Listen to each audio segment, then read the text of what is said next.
So guys, we're absolutely delighted to see the Young Offenders are back in action. So having played these characters, you know, over a movie and 2 series now, do they feel any more relatable? Are they kind of a part of your skin now? I think they're definitely a part of us. Yeah, 100%. It's kind of get the hair cut and put on the tracksuit, and it definitely straight back into. Yeah, I think even when you read the lines, you go, "Oh yeah, that's something she'd say," or not something she'd say, and straight back into it. How long does it take actually for? Because you have the biggest transformation with the hair and everything. How long does that take to grow back every time? It's not curly yet. Like, but when it's proper, yeah. It wouldn't be long now because we finished a good couple of months ago now, and it's just that transition. It's a month ago. It's more, isn't it? It's over a month. It's 6, 7 weeks. 6 What have weeks. I been doing? Yeah. Anyway. Uh-oh. It's just that step is the way they have to blend that. But it's quite an intense haircut. We have to get it cut every morning. But I love it. I think it suits them. it's the best part of the day. You sit in with Jenny and Lorraine and the girls and get the haircut. It's all good. Play some music. Having got into the swing of like these characters and the script and everything, I was wondering, was there any, like, was it super easy just lashing through series 2? Was it kind of a quicker turnover, or did it come with like its own challenges and difficulties? Wasn't it? Well, yeah, it was definitely, it was quicker in the senses of we do know the characters so well, and we can kind of, we just kind of live in it a bit more, I guess. But yeah, there's definitely new challenges and kind of bigger crew, and kind of might be a bit more. It was more complicated, I think. Like, so it was a bigger crew, probably a bigger cast as well, and bigger setups. So that always brings a bit of a challenge. But we had a studio this time, which was really nice, and that was lovely. Cool, yeah. Nice and warm, nice treats in there. How are you warm? Not warm, but no, at least we were indoors out of the rain for some of it, so that was good. I absolutely adore the poster for season 2. I saw it on the way in as well. Oh, it's gas. That's going to be plastered all over like London and everything. Yeah, like, is that going to be kind of surreal? Well, there's another poster as well where we're like, have you seen that one? We're like naked in it. Oh yeah. We're in our underwear, the two of us back to back. Is that going up as well? That's going up on the tube and stuff like that. So that should be. Yeah, that should be a bit of a laugh. Yeah. Give the people what they want. Yeah, exactly. you know, we paid for it, so.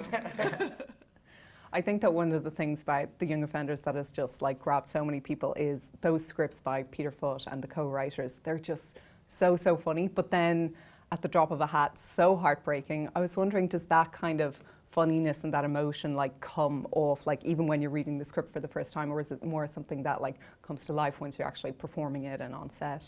No, it's definitely there in the script, I think. Yeah, I think so. 100%. Then you can never really tell. Sometimes there's moments that you mightn't think are funny moments or dramatic moments, and then when it comes out, that it's kind of the audience who decides. Yeah. So it's kind of just up to us to just do what do what we do on the day, and You're about to say do best, do aren't you? what we do best. No, but yeah, it's not really. It's whatever you kind of gain from it. I'm talking rubbish here. I don't know how to get off it. Someone get him a coffee quick. I was wondering, do you guys do any of your own bike riding? Because you do sometimes wear the mask, so I'm always kind of wondering. And I mean, like I said, you are there and it's front and centre, the cycling stuff. Yeah. You did do that? Yeah. When it's just cycling, that's us. That's us. When we're going in steps. Maybe not us. Maybe not us. Yeah, it's not us. Yeah, I think we'd like to actually do a bit more sometimes, but you know, it's the health and safety and stuff. Like, it could be anything. Like, we're literally stopping around, like, just stopping the bike. Yeah, we need to get the stuntman in for that. Like, just no, you don't. yeah. But it's grand because we get to watch it and be entertained. Then in the film, there was just no health and safety, so we were doing everything. Yeah. Nobody there for anything. Yeah, it's grand. Do it. Yeah, just do it quickly. And again. Peter, it hurts. Shut up. Use it. Yeah. I'd love to see actually Mairead get on the bike a bit more. Maybe the three of you can go out for a cycle ride together, you know? That could be an episode. Tandem bikes. Be a co-rider. There's one scene, and I know I have to be very careful, not spoiler, but in season 2, there's a very ballsy move both of your characters do. I was wondering, when you get the script and you see that... But I was wondering, do you find those kind of scenes like exhilarating, or are you ever kind of nervous about them, or is it like all in a day's work? Which scene, sorry? The naked one. Oh, the naked. Oh, you are talking about the naked one. You are? Okay. Sorry.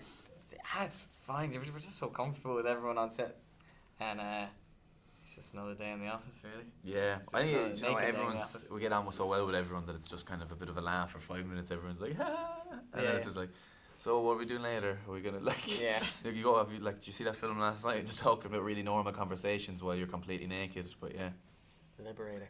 yeah, it is. Yeah. For I you don't guys. know. I don't know if you guys remember, but I actually spoke to you for the movie, Yeah. and I remember Alex, you telling me about going into Roosters and getting a €50 voucher for a did, chicken. You did. Yeah. Have you guys had any kind of Got back random? in there. You have? They seem to lose interest. No. Conor is- I thought there'd be I'm hungry. more. No. Maybe they don't watch TV. They only go to the just went movies. there. That's it. Yeah. It has its perks. You got a free ramen one day. Got free ramen one Yeah, day. yeah, Yeah. yeah. I got. He always gets the free stuff. I never get anything free. He'll tell me about it, then I'll go in there and be like, hello. Yeah. And We're he's both like, going yeah, it's to. 20 quid. We're going to New York tomorrow, me and Chris, just for a little holiday, and try to get bumped up to business class. Yeah, We'll let you know where that goes. Yeah, who knows? Have you guys had any other kind of random fan encounters in the last couple of years? Yeah. Oh, just probably loads where I can't think of Lots. stuff in my head. The online ones are the scariest. Yeah. Yeah, I'll show you later. Oh jeez, no thanks. Yeah. Yeah. Yeah, it's just especially when you're around Cork with the haircut as well. It's kind of game over. You're kind of your public property. Somehow. Yeah, yeah. Everyone's always just such a laugh though. Like I like get a good laugh off meeting people and stuff like that. And it's funny, it's such an Irish thing, but everyone like has a story about how they it's They like know you. my friend's uncle's brother. You met him once in a pub in Oh, yeah. Tipperary. Yeah, yeah. And like, Great. sure I did. But yeah. No, everyone's just so sound though. And we're like, yeah. There's a positive reaction usually. Yeah, it is great. I suppose an inevitable question is, do you think there could be a series 3? Would you guys be interested in doing that? Great. Hmm, If this I'd goes love to down do well it. now. Yeah. Yeah. Yeah, it's we'll great see. just to have the demand for Hopefully. season 2. So cross that bridge when Fingers it comes. crossed. But you'd all be up for it and available, because I know with you two guys especially, like, you know, everything's becoming so like busy now. I don't know if you're still in college and I stuff. just graduated this year, Ah, so congratulations. I'm a free man. So yeah, nothing to do. Yeah. But no, I've got a play coming up in the Gaiety from January, Lieutenant of Inishmore, so that'll be good. Yeah. Looking forward to that. And Chris, I think that you're meant to be in the next Sam Mendes film, 1917. Yeah, I've a very small part in that. I mean, that was just, you know what, it was just so great to be on set and working with Sam and stuff. But again, like it's such a it's a one take film. It follows these two soldiers, so everyone that kind of comes into it is only in it briefly, and then it moves on and stuff. But you know, being on set those few days was just incredible. I'm very excited because I'm such a small part in it. I feel like When's I it can really coming out? watch it as a fan, because I really when don't is it do a coming whole out? lot. When's it I think it comes out in January, beginning of January. It was premiering in December. Why did it take But I so think it's long? gonna be There's no editing. Exactly, but the thing is, we only One filmed take. it in Put it on like, it was filmed in May. It only wrapped Oh, filming in yeah. like Okay. July or something, and it's just there because they're just piecing them all together. But I think that'll be a special film. Yeah. So we'll leave it there then, guys. Thank you all Thank so you. much. And Cheers. like I said, congratulations on the series. It's so funny. Thank you so much. See you Cheers. again. Thanks. Thanks.